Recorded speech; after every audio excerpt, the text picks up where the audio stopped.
용왕 아들의 자식을 낳은 어여쁜 처녀.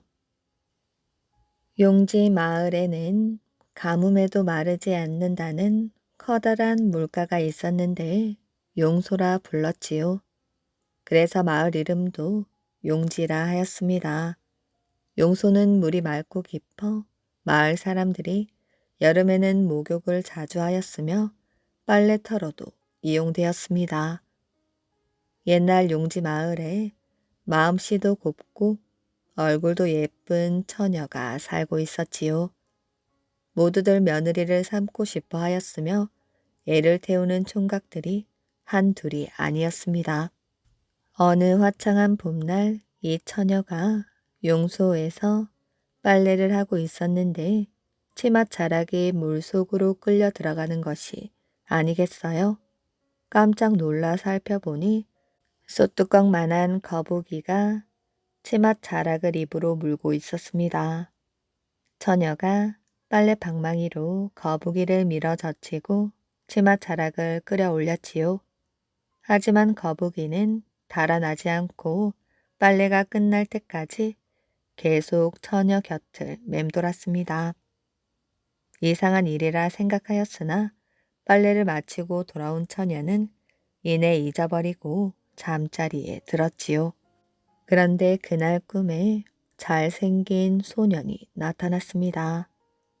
그러더니 나는 마을 앞 용소에 사는 용왕님의 아들로 낮에 빨래하는 낭자의 아리따운 모습에 그만 넋을 잃어 낭자의 치마폭을 잡고 있었습니다.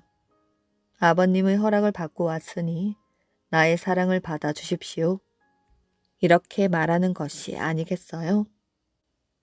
잘생긴 소년의 기골이 장대하고 훤칠한 용모에 끌려 처녀는 마음을 허락하고 하룻밤을 지냈습니다. 그러나 깨어보니 모두 꿈이었습니다. 하지만 아무리 꿈이라 해도 너무나 생생하였지요. 그래서 처녀는 비록 꿈속에서라도 마음을 허락하였기에 더 이상 다른 남자를 사랑할 수 없었습니다. 그러던 어느 여름날 마을 처녀와 할머니가 용소에서 목욕을 하고 있었지요. 그런데 목욕을 마치고 나서 옷을 입으려 하니 할머니 옷은 있었는데 처녀의 옷만 감쪽같이 사라지고 없었습니다. 처녀는 한참 주위를 찾아 헤매다 그대로 집으로 돌아왔지요. 그날 밤 처녀가 막 잠이 들려던 차에 밖에서 말 발굽 소리가 은은하게 들려왔습니다. 그러더니 갑자기 잘생긴 소년이 처녀의 방으로 뛰어 들어왔지요. 처녀는 그 다음 날부터 문 고리를 잠갔습니다. 하지만 소년이 찾아오면 문고리가 저절로 열리는 것이 아니겠어요? 처녀가 소리를 지르면 어른들이 뛰쳐나왔으나 다른 사람들의 눈에는 아무것도 보이지 않았답니다. 그런 일이 있은 후 처녀는 아들을 2명 낳았는데 낳은 아들마다 조금 자라면 행방을 감추어 버렸습니다. 그래서 마을 사람들은 밤마다 처녀를 찾아온 그 소년이 용왕의 아들일 것이라고 수군거렸고 처녀가 시집도 가지 않은 채 죽자 처녀를 용왕댁이라 불렀다고 합니다. 기생연희의 그리움. 어느 해 참판 이광덕은 임금의 지시를 받고 암행어사로 나가 종적을 감추고 다니느라 고생이 이만저만이 아니었습니다. 그러나 고을 원들의 정사와 민간의 형편은 자세히 알게 되었지요.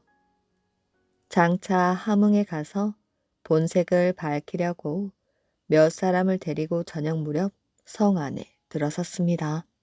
그런데 백성들이 바삐 뛰어다니며 떠들어대는 소리를 들었지요. 암행어사가 오늘 도착한다고 하는군. 이공은 이상한 생각이 들었습니다. 온 도를 두루 돌아다녔어도 내가 암행어사라는 것을 안 사람이 없었는데 오늘 이렇게 소문이 떠들썩하게 퍼졌으니 아마 따라다니는 자들이 누설한 모양이군. 이공은 곧 성 밖으로 도로나와 데리고 온 사람들을 낱낱이 따져 보았으나 아무런 단서도 없었습니다. 며칠 뒤 다시 관아에 들어가 비로소 암행어사 출두를 하고 공무를 판결하였지요. 그러고 나서 담당 아전을 불러 따졌습니다. 너희들은 전날 어떻게 내가 온다는 것을 안 것이야? 예, 온 성안에 소문이 퍼졌지만 누가 먼저 말을 낸지는 모르옵니다. 이공은 말의 출처를 알아내라고 분부하였습니다. 아전이 나가서 잘 알아보니 맨 먼저 말을 낸 것은 어린 기생 연이었지요. 아전은 들어와 사유를 자세히 말하였습니다. 이공은 연희를 자기 앞으로 불렀지요. 네가 어떻게 어사가 온다는 것을 알았단 말이냐? 소녀의 집은 길 어귀에 있사옵니다. 일전 창을 열고 내다보니 거지 두 사람이 길 옆에 나란히 앉아 있사옵니다. 한 사람을 보니 옷과 신발은 비록 때 묻고 해진 것이었사오나 두 손은 희고 고왔지요. 추위에 떨고 굶주리며 굳은 일을 하는 사람이라면 손에 못이 박히고 볕에 탔을 텐데 어떻게 저렇게 힐 수 있을까 하고 이상하게 생각되었습니다. 그때 그 거지가 옷을 벗어 털더니 다시 입으려고 하였지요. 그런데 곁에 있던 거지가 옷 입는 것을 거들어 주는데 예의가 깍듯하고 상전을 섬기는 등 태도가 공손하였습니다. 그래서 그때 틀림없이 암행어사인 줄 알았사옵니다. 집안 사람들에게 자세한 내막을 말했사온데 어느 결에 온 성안이 떠들썩하게 소문이 퍼진 것입니다. 이공은 어린 기생의 총명함을 신기하게 여겨 아이를 귀여워하였지요. 돌아올 때에는 시 한 수를 써 주었습니다. 어린 기생도 공을 뛰어난 문장과 도량에 감탄을 하였지요. 세월이 흐르고 어린 기생이 머리를 얹을 나이가 되었건만 절개를 지키며 오직 공을 기다릴 뿐이었습니다. 그러나 공은 그런 줄을 전혀 모르고 있었지요. 어느 날 이 공이 어떤 사건에 연루되어 북도 지방에 귀향을 갔을 때였습니다. 어느 아전의 집에 잠시 머물고 있는데 그 기생이 찾아오더니 아침 저녁 모시며 조금도 곁을 뜨지 않는 것이었어요. 이공도 그녀의 성의에 깊이 머리를 숙이지 않을 수 없었습니다. 그러나 자신의 처지를 돌이켜보면 이미 죄인의 몸인지라 여색을 가까이 할 수 없었지요. 같이 고생을 나눈 지 4, 5년이 되도록 공은 한 번도 그 기생과 밤을 보낸 적이 없었습니다.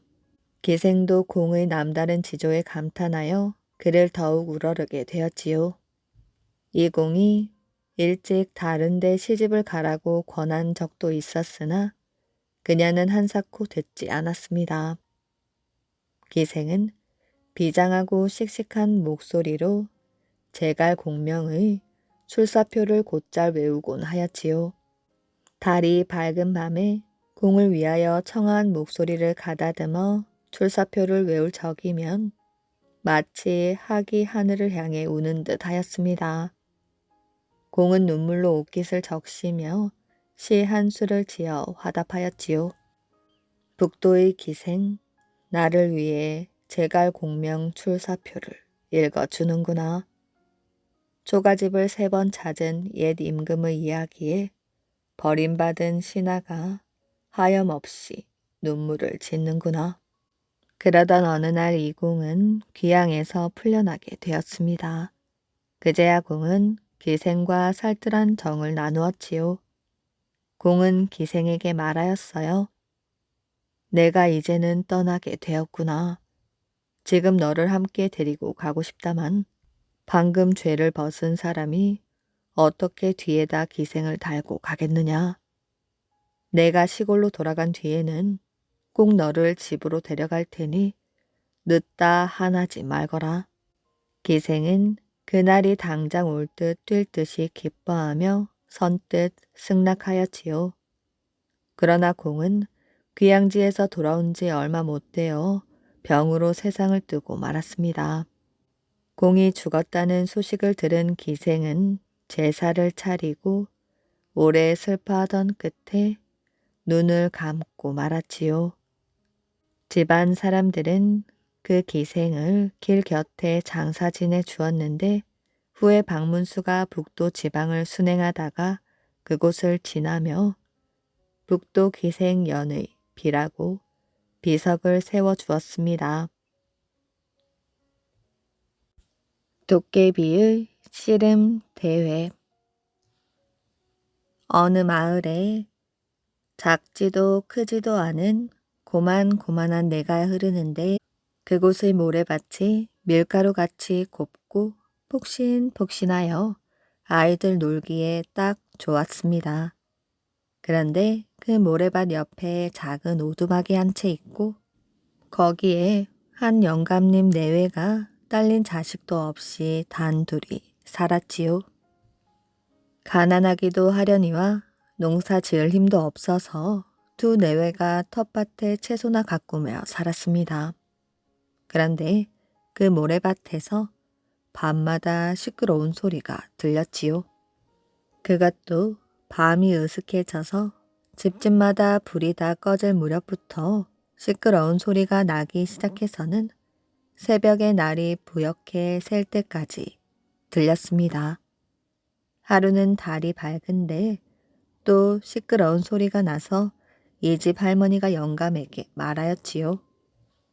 영감, 저 모래밭에 무엇이 저러나 한번 가보고 오시려. 영감님이 살금살금 밖에 나가서 갈대숲에 몸을 숨기고 가만히 들여다 보았지요. 가만히 보니 그게 죄다 도깨비들이었습니다. 도깨비들이 떼지어 몰려와서 저희들끼리 씨름을 한다고 난리가 났답니다. 편을 갈라가지고 둘씩 씨름을 하면 나머지는 둘러앉아서 서로 저희 편이 이기라고 소리를 냅다 질러대느라고 그렇게 시끄러운 소리가 났던 것이지요. 도깨비들은 원래 달밤에 씨름을 한다고 그런 말이 있기는 하였습니다. 영감님이 도깨비 씨름 구경을 잘하고 집으로 돌아왔습니다. 무엇이 그럽니까? 도깨비들이 씨름한다고 그러더군. 그래요? 씨름도 좋겠지만 밤새 절하자면 배는 좀 고프겠소. 우리가 밤참이라도 만들어 줍시다. 도깨비들은 메밀묵을 좋아한다고 그런 말이 있기는 하지만 뭐 메밀이 있어야지. 메밀이야 동네 나가서 구하면 되지요. 그러면 내일 메밀묵을 쑤어다 먹입시다. 두 내외가 그렇게 의논을 하고 다음날 동네에 나가서 이 집 저 집 다니며 어찌어찌 메밀을 구해다가 메밀묵을 한 솥 쑤었습니다. 아주 맛있게 쑤어 가지고 날이 어두워지자 그걸 솥째 모래밭에 갖다 놓았지요. 도깨비들이 그날도 씨름을 하러 모래밭에 와보니 메밀묵이 한 솥 있었습니다. 모두들 달려들어 맛나게 먹었지요. 이렇게 잘 먹고 나니 도깨비들이 참 고마웠어요. 도깨비들은 사람과 달라서 누가 메밀묵을 갖다 놓았는지 안 봐도 훤히 다 알았습니다. 우리 이럴 게 아니라 메밀묵을 쑤어다 둔 영감님 내외에게 공가품이라도 하자. 그래, 그러자. 사람들에게는 돈이 요긴하게 쓰인다니 돈을 좀 갖다 드리자. 도깨비들이 이렇게 의논하고 다음날 씨름하러 오면서 돈을 좀 가지고 왔습니다.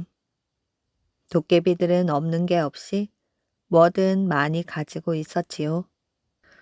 집으로 그릇을 만들어 거기에 엽전을 가득 담아 가지고 와서 영감님 집 앞에 갖다 놓고 갔습니다. 영감님이 나와 보니 돈이 가득 든 그릇이 있었지요. 얼른 할머니를 불렀습니다. 여보, 여기 웬 돈이 이렇게 많이 있구려? 도깨비들이 메밀묵을 쑤어다 줘서 고맙다고 갖다 놓았나 보. 우리 이 돈으로 메밀을 더 사다가 메밀묵을 더 쑤어 먹입시다. 영감님 내외는 그 다음날 동네에 나가 메밀을 아주 많이 사다가 메밀묵을 쑤었습니다. 그렇게 하여 그걸 또 모래밭에다 갖다 놓았지요. 영감님 내외는 밤마다 메밀묵을 쑤어 가지고 도깨비들에게 먹였습니다. 그러다 보니 하루는 도깨비들이 씨름을 다 하고 영감님 집에 찾아왔지요. 영감님 내외가 자다가 밖이 시끄러워 나가보니 도깨비들이 떼지어 몰려와서 마당에 쭉 늘어서 있었습니다. 자네들이 어찌 얘까지 왔는가? 그러니 그중 나이 많아 보이는 도깨비가 나서더니 그동안 영감님 내외분 신세를 많이 졌습니다. 우리는 내일 딴 데로 가게 돼서 인사나 드리고 가려고 들렀습니다. 비록 사람이 아닌 도깨비들이고 서로 만나 사귄 사이는 아니지만 그동안 메밀묵을 쑤어 먹이며 정이 들었는데 다른 곳으로 간다니 두 내외도 마음이 섭섭하였지요. 그래서 곡식이며 남새며 있는 대로 내다가 음식을 만들어 가지고 잘 대접을 하였답니다. 도깨비들이 음식을 맛나게 먹고 나서 북쪽 제 너머 큰 웅덩이 옆에 아름드리 느티나무가 한 그루 있습니다. 그 나무 아래 빈터는 임자 없는 땅인데 그곳이 천하의 둘도 없는 명당이지요. 영감님 조상 무덤을 거기로 옮겨 쓰시면 복을 받을 것입니다. 이렇게 말하고는 우르르 가버렸어요. 영감님은 도깨비 말대로 조상님 무덤을 옮겨 쓰려고 장사 지낼 준비를 하였습니다. 그런데 이웃 마을 사는 욕심 많은 영감이 소문을 듣고 찾아와서 넌지시 물었지요. 아, 자네는 무슨 일로 갑자기 조상 무덤을 옮기려고 하는가? 사실은 이만저만한 일이 있어서 그런다고 일러주었지요. 욕심 많은 영감이 그 얘기를 듣고는 도깨비들이 정해준 터라면 틀림없는 명당이로군. 그곳이 임자 없는 땅이라면 누구든 먼저 차지하는 사람이 임자렸다. 그런 엉큼한 속셈으로 그날로 부랴부랴 자기네 조상 무덤을 그곳으로 옮겨 써버렸습니다. 그래 놓고 힘센 건달을 많이 모아다가 무덤을 지키게 하였지요. 건달들이 저마다 참나무 몽둥이를 하나씩 들고 무덤을 지키고 있었습니다. 일이 그렇게 되니 장사 준비하던 영감님은 그만 억장이 무너져 내렸지요. 그래서 시름에 잠겨 있는데 그날 밤 도깨비들이 영감님을 또 찾아왔습니다. 영감님, 걱정 마십시오. 우리가 무사히 장사를 지내드리겠습니다. 그러더니 그 많은 도깨비들이 팔을 걷어붙이고 나서서 장사 지낼 준비를 하는데 눈 깜짝할 사이에 일을 다 치렀습니다. 날이 새어 도깨비들이 우르르 달려들어 상여를 메고 산으로 가는데 상여 앞에 상석, 비석을 한 놈이 하나씩 짊어지고 그 앞에는 또 한 놈이 망주석을 한 손에 하나씩 갈라쥐고 춤을 추면서 갔습니다. 망주석이라는 게 돌로 만들어 얼마나 무겁겠어요? 사람들이라면 그거 하나에 넷씩 달려들어도 겨우 들까 말까 한 걸 한 놈이 한 손으로 하나씩 쥐고 흔들면서 갔습니다. 가면서 상역 소리를 매기고 봤는데 그 소리가 또 기가 막혔지요. 목청 좋은 도깨비가 상여 위에 올라서서 앞소리를 매기면 상여꾼이 뒷소리를 받는데 그 소리가 어찌나 구슬프던지 구경꾼이 모두 옷고름으로 눈물을 찍어내며 울었습니다. 그러다가 도깨비들이 신명을 내어 모두 어깨춤을 추는데 그 춤이 또 어찌나 흥에 겨운지 구경꾼들이 울다 말고 어깨를 들썩거리며 따라 춤을 추었습니다. 이렇게 개울을 건너고 제를 넘어 무덤 자리까지 갔지요. 참나무 몽둥이를 들고 무덤을 지키던 건달들이 자세히 보니 상여꾼들이 죄다 몸집이 팔대 장승 같은 것이 보기만 해도 겁이 나서 꼼짝도 못하고 있었습니다. 도깨비들이 상여를 탁 내려놓으면서 눈을 한번 크게 부라리니 무덤을 지키던 건달들은 나오도 못하고 들어가도 못하고 바싹 오그리고 있었지요. 꼼짝달싹도 못하고 눈만 말똥거리고 있었습니다. 그때 나이 많은 도깨비가 썩 나서서 너희들은 듣거라. 그 무덤을 너희 손으로 파갈 테냐 아니면 우리가 파줄까? 하고 소리를 한번 지르니 일이 다 되었지요. 무덤을 도로 옮기려면 저희들 손으로 옮기는 게 나았습니다. 욕심 많은 영감이 벌벌 떨면서 건달들을 시켜 무덤을 파 가지고 뒤도 안 돌아보고 가버렸지요. 그래서 그 자리에 무사히 장사를 지냈는데 그 뒤로 영감님 내외는 참 복을 많이 받아서 99살까지 잘 먹고 잘 살았다고 합니다. 사람은 마음을 바로 써야 하는 법이지요. 아들 나무. 옛 고려시대 때 북방에서는 오랑캐의 침략이 잦아지고 남쪽에서는 왜구가 자주 출몰하였지요. 그를 피하여 지금의 봉황산 남쪽 자락에 사람들이 모여들기 시작하였습니다. 바다로부터 조금 떨어진 데다 아주 깊은 산속도 아니고 고개 마루에 있어 조용하게 살기에는 맞춤이었지요. 제일 먼저 한 가족이 둥지를 틀었습니다. 기거할 곳을 만들기 위해 임시 거처를 만들던 아버지에게 이제 겨우 6살 남짓 된 아들이 물었지요.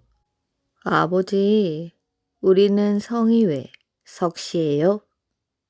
궁금해하는 아들을 위해 아이 아버지는 잠시 일손을 놓고 바위에 걸터 앉아 아들에게 이야기를 해 주었습니다. 본디 우리는 신라 4대 임금인 석탈의 이사금의 후손이란다. 신라 혁거세 왕 때 금관 과야 앞바다에 괴짝을 실은 배가 나타났는데 아무도 이를 거들떠보지 않았지. 그러자 배가 다시 떠 영일 만에 이르러 고기 자비를 하던 노파가 발견하고 배를 끌어 괴짝을 열어보니 사내 아이가 있었단다. 그런데 괴짝을 열 때 까치가 날아와 울었다고 해서 까치 작자에 새 조자를 떼고 석으로 성을 삼고 포장한 괴짝에서 나왔다 하여 이름을 탈해라 지었단다. 한창 재미나게 이야기를 듣던 아들이 깜짝 놀라더니 아버지의 손을 잡으며 품으로 파고들었습니다. 아이 아버지가 고개를 돌려보니 한 무리의 사람들이 이쪽으로 오고 있었지요. 그들도 연신 경계하는 빛이 역력하였습니다. 그러다 아이가 있는 것을 보고 이내 경계를 풀더니 다가왔지요. 아이들이 있는 것을 보니 그들 역시 가족이 분명하였습니다. 그들은 설씨와 민씨 가족이었지요. 오는 도중에 서로 만났다고 하였습니다.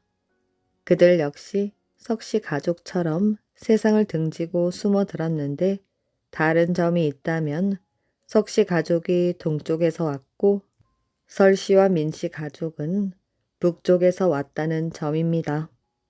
세 가족이 서로 힘을 합치니 집도 훨씬 수월하게 지을 수 있었습니다. 넓고 좋은 집은 아니었지만 세상 시름을 잊고 살기에는 정말 좋은 아늑한 집이었지요.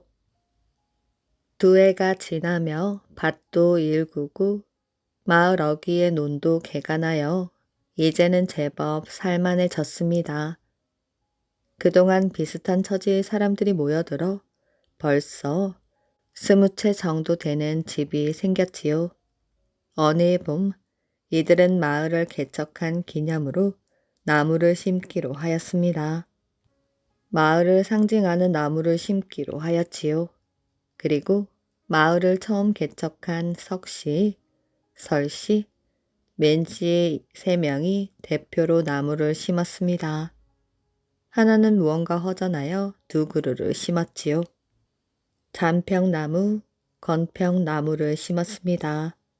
그런데 석씨 아들이 말하였어요. 나무가 어머니 아버지를 닮았어요. 그런데 내 나무는 없어요. 그러자 마을 어른들이 맞장구를 치며 이구동성으로 이야기하였습니다. 그래, 엄마 아빠 나무가 있으면 아들 나무가 있어야지. 그래야 마을도 변창할 것 아닌가? 그래서 심은 나무 가운데 자그마한 건평나무 하나를 더 심었지요. 나무를 심고 난 후 마을 사람들은 한바탕 축제를 벌였습니다. 아이들은 엄마, 아빠 나무, 아들 나무라 하며 나무를 만지기도 하고 어떤 아이들은 아들 나무를 넘어보기도 하였지요. 그렇게 세월은 또 흘러갔습니다. 어느 해 봄, 다른 나무들은 파릇한 잎을 뽐내며 여름 맞이에 한창인데 아들 나무만 도무지 잎이 피지 않았습니다. 아이들은 그런 아들 나무를 보며 마치 자신이 아픈 듯 슬퍼하기도 하였지요. 그러더니 급기야 아들 나무가 영문도 없이 말라 죽고 말았습니다. 그러고는 마을의 우환이 끊이질 않았지요. 잘 자라던 벼가 말라 죽는가 하면 밭에 심었던 농작물도 수확하기 힘들 정도로 부실하였습니다. 또 멀쩡하던 가축들이 의문의 죽음을 당하는가 하면 민신의 집에 불이 나기도 하였지요.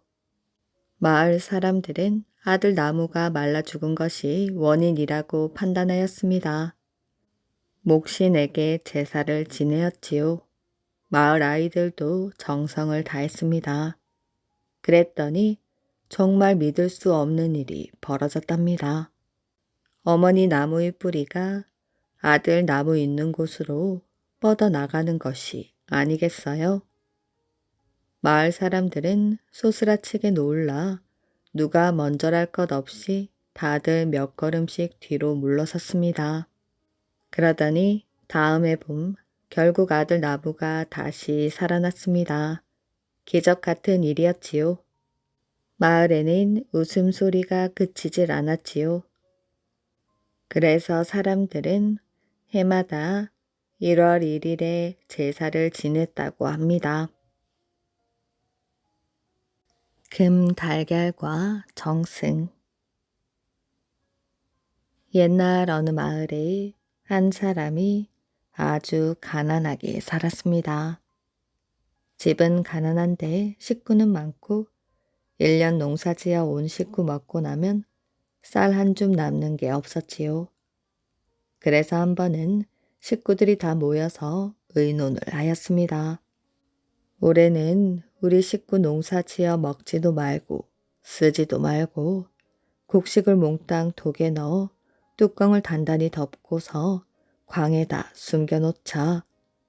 그러고 뿔뿔이 헤어져 얻어먹든 빌어먹든 먹고 살다가 내년 농사철이 되거든 돌아오자.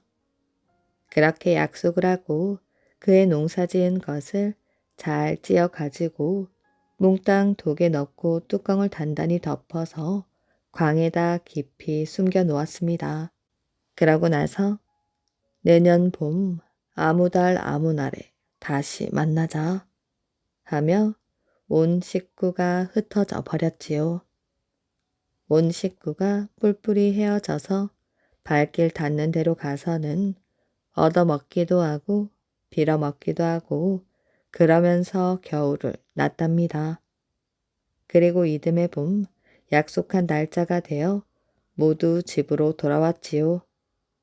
돌아와서 밥이나 해 먹으려고 광을 뒤져 독을 꺼내었습니다.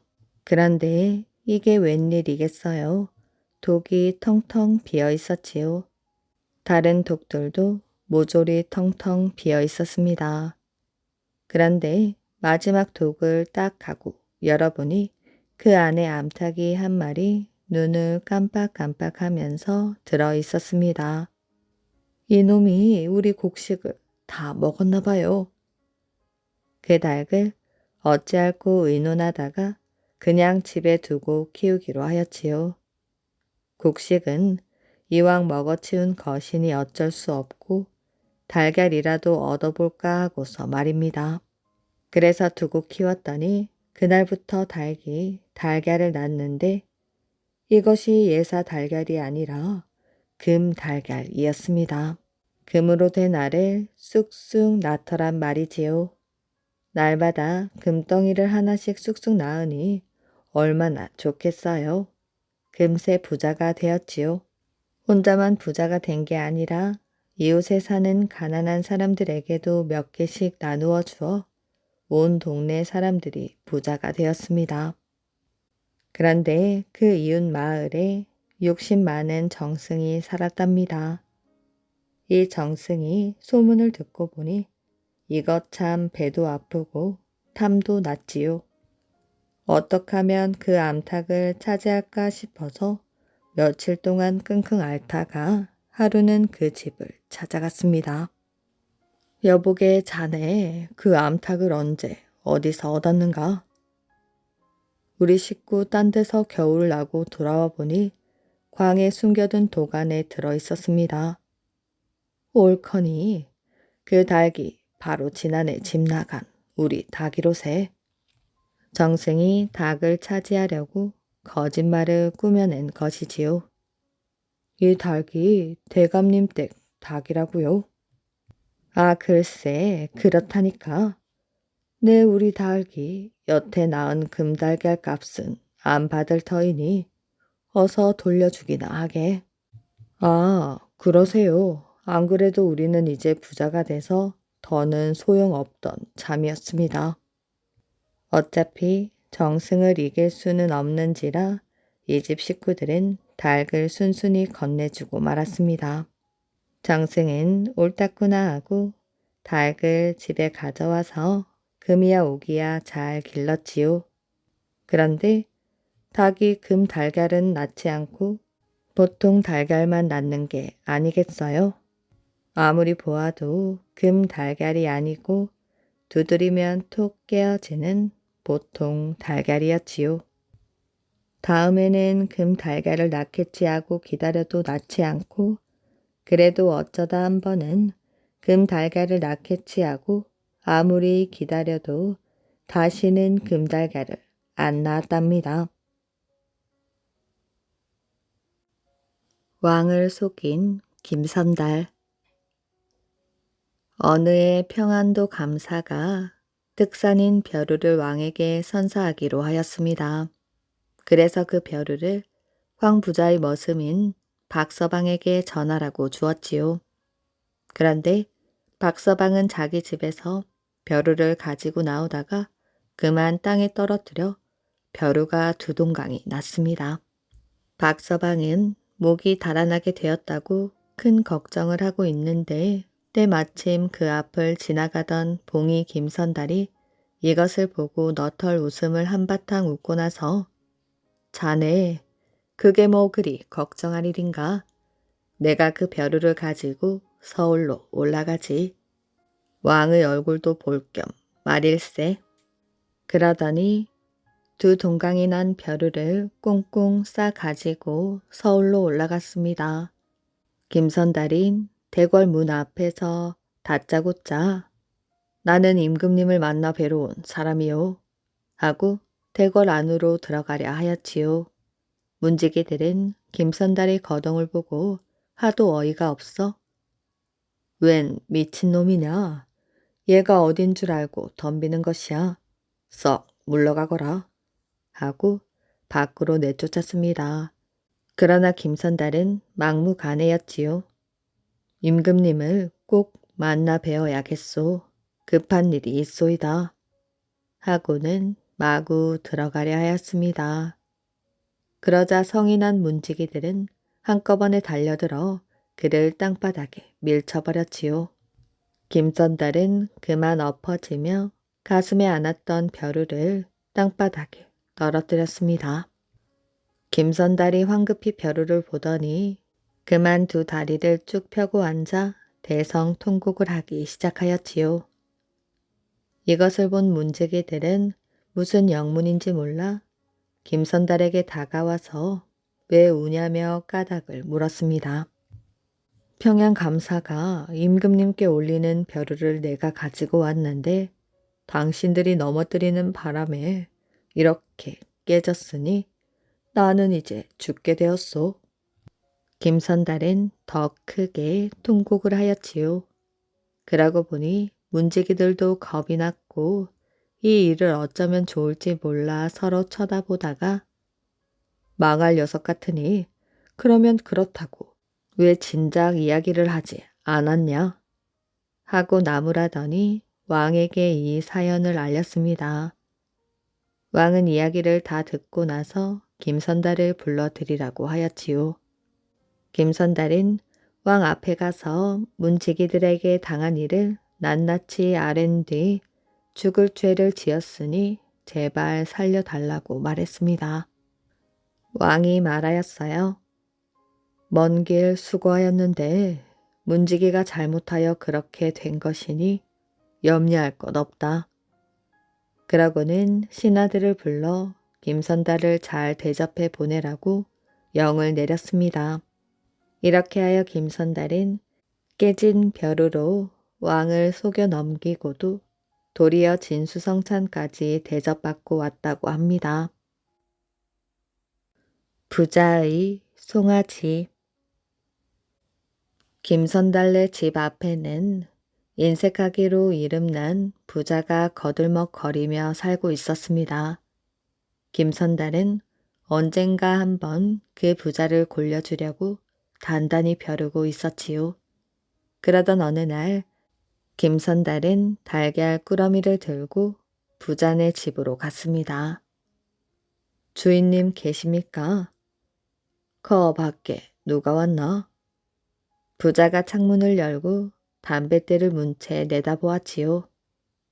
저 다름이 아니오라. 주인님 댁에 수탉이 있지 않소이까? 김선달은 이렇게 말머리를 떼면서 그 수탉이 있었기에 자기네 암탉이 달걀을 많이 낳았으니 차마 혼자 먹을 수가 없어서 가져왔노라고 말했습니다. 부자는 버선 바람으로 뛰어내려와서는 내밀지도 않은 달걀 꾸러미를 덥석 쥐어 채는 것이었지요. 그러고는 말하였습니다. 그렇지, 우리 수탉이 아니고서야 어떻게 알을 낳겠나? 역시 김선달은 다르단 말이야. 하고 간사스레 웃으면서 입에 침이 마를 지경으로 김선달을 칭찬하였지요.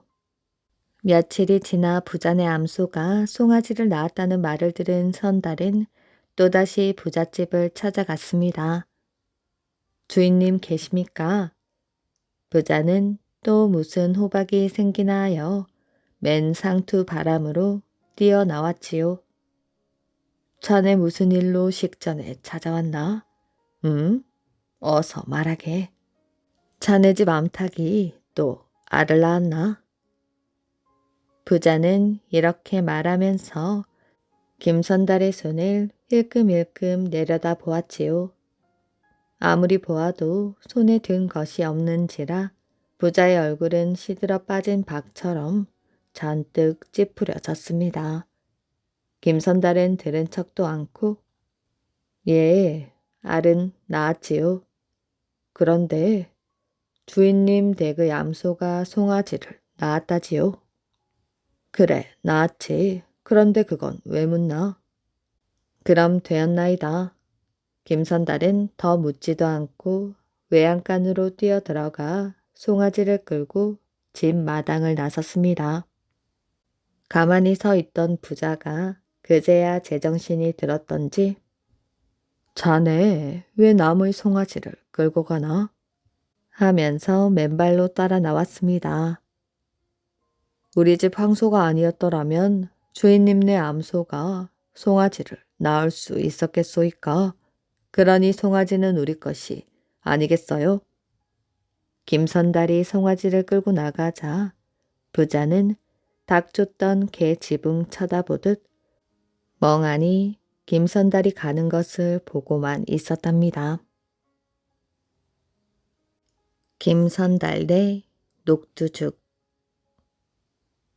봉이 김선달이 한때 대동강 선창 가까이에서 녹두죽 장사를 한 일이 있었습니다. 봉이 김선달이 상대하는 손님은 주로 선창을 끼고 돈 벌이를 하는 장사꾼들이었는데 그 가운데에서는 간혹 녹두죽을 별식으로 맛보러 오는 점잖은 손님들도 있었습니다. 그런 손님들 가운데 단골로 다니는 산골 양반이 한 사람 있었지요. 양반 일해봤자 사실은 지체도 없고 학식도 없이 산골에서 돌밭과 산판을 가지고 거들먹거리는 산골 부자였습니다. 그는 따뜻한 방에서 쌀밥을 먹으며 호화롭게 사는 양반들이 부러워 어떻게 하면 배를 더 불리겠는가 하고 돈 한 푼에도 벌벌 떠는 지독한 깍쟁이였지요. 이 산골 양반이 평양에 오는 것은 소작인들을 시켜 산판에서 찍어낸 나무를 대동강 배편으로 실어다 팔기 위해서였습니다. 이 사람은 평양으로 나무를 팔러 배편으로 올 때면 자기네 소작인들을 두세 사람씩 데리고 와 나무를 싣고 부리는 힘겨운 일을 시켜 먹었지요.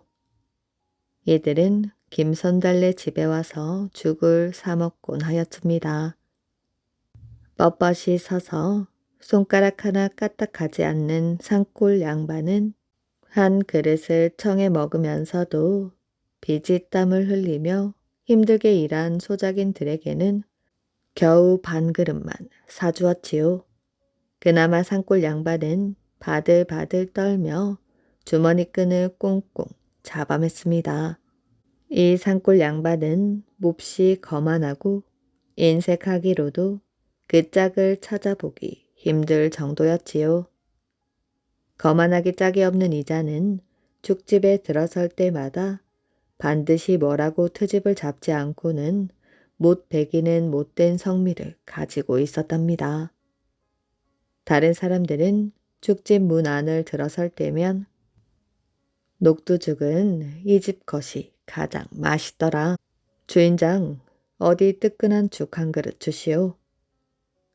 이런 식으로 말하는데 이 산골 양반은 또 죽이나 몇 그릇 팔아주고 갈까? 헌데 이 집 죽은 맛도 신통치 않은데 비싸서 탈이야.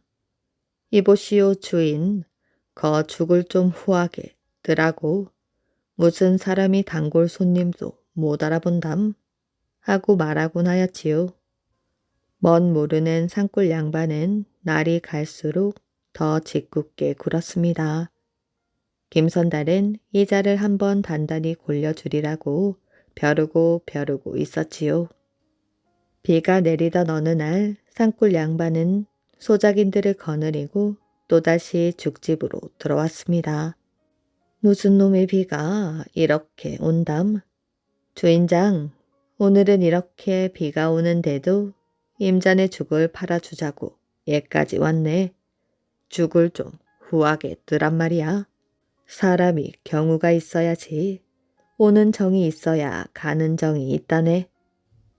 산골 양반은 마치 큰 은혜라도 베푸는 듯 이렇게 말하였습니다.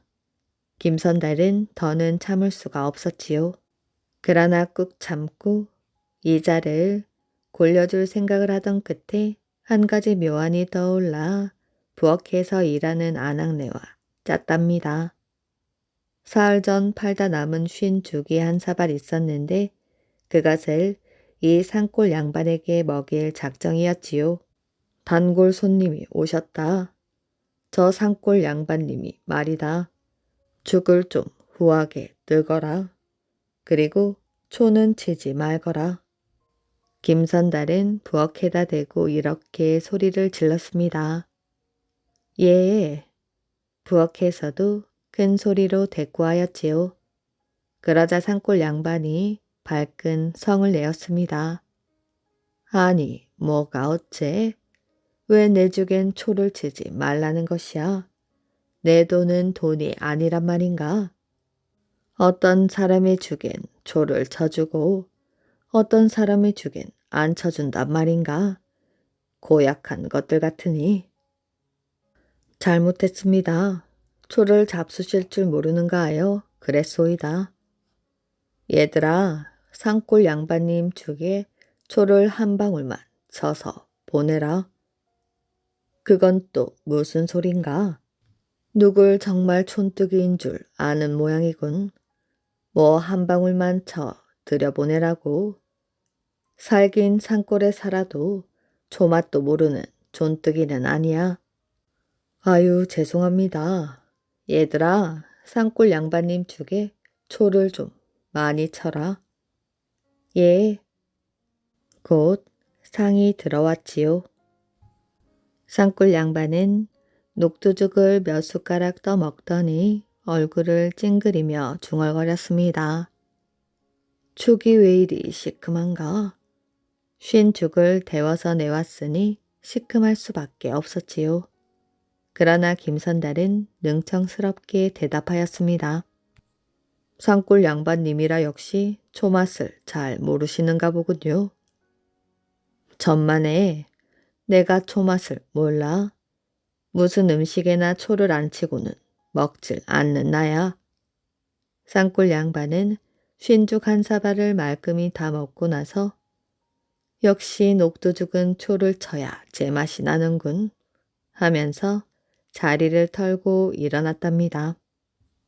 인색하기 그지없는 산골 양반에게 쉰죽을 감쪽같이 팔아먹은 김선달네 녹두집 사람들은 얼마 뒤 허리를 쥐고 깔깔 웃었답니다. 나무 아래 소녀. 옛날 어느 마을에 가난한 선비가 외아들을 두었는데 머리가 총명하고 지혜가 있어 어려서부터 신동이라 불렀습니다. 이 아들은 예의 범절에 바를 뿐 아니라 4살에 천자문을 떼고 7살에는 서전과 시전을 다 읽어 문장이 대단하였지요.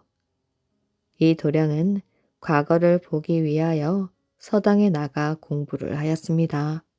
신동인 만큼 한번 가르쳐주면 잊어버리는 일이 없었지요. 그러나 과거에 장원급제하기 위해서는 더 좋은 선생을 찾아 더 많은 글 공부를 해야 하였습니다. 서당으로 가는 길가에는 수천 년을 묵었다는 큰 괴목이 있었는데 낮에는 노인들이 나와서 더위를 식히기도 하였지만 밤에는 귀신이 나온다고 하여 사람들이 나오질 않았습니다. 어느 날 도량은 서당에서 늦게 돌아오다 괴목나무 아래에서 어여쁜 소녀 하나를 만났습니다. 소녀는 도량에게 교태를 부렸으나 도량은 모른 척 지나가 버렸지요. 그런 일이 있으므로 괴목나무 밑을 지나갈 때이면 늘 아름다운 소녀가 나타나 도령을 꿰어 유혹하였습니다. 처음에 도령은 무관심하였으나 날이 가고 자주 볼수록 마음이 흔들리기 시작하였지요. 어느 날 도령은 드디어 소녀의 유혹에 빠져 깊은 산속으로 끌려 들어가 어느 기와집으로 들어갔습니다. 그리하여 달콤하고 꿈 같은 시간을 보내었지요. 깊은 산속인데도 어떻게 마련했는지 진수성찬이 들어오고 금침 가구가 으리으리하였습니다. 도령은 그녀가 붙잡는 대로 며칠이 지나도록 집에 돌아올 줄 모르고 거기서 지내었지요. 그런데 이상한 것은 소녀가 입을 대는 것을 질색하고 거절하는 것이었습니다. 도령은 그 까닭을 알 수가 없었지요. 도령은 소녀의 정체를 이상하게 여기기 시작하였습니다. 어째서 입맞춤을 못하게 하는 것일까? 도령의 의심이 계속되었지요. 소녀는 사람이 아니라 짐승일지 모른다. 인기척이 없는 깊은 산속에서 혼자 사는 것이며 맛있는 음식과 좋은 금침으로 미루어 사람이 아니라 여우인지도 모르는 일이지. 천년 묵은 구미호는 입 안혀에 여의주를 넣고 다닌다고 하지 않던가.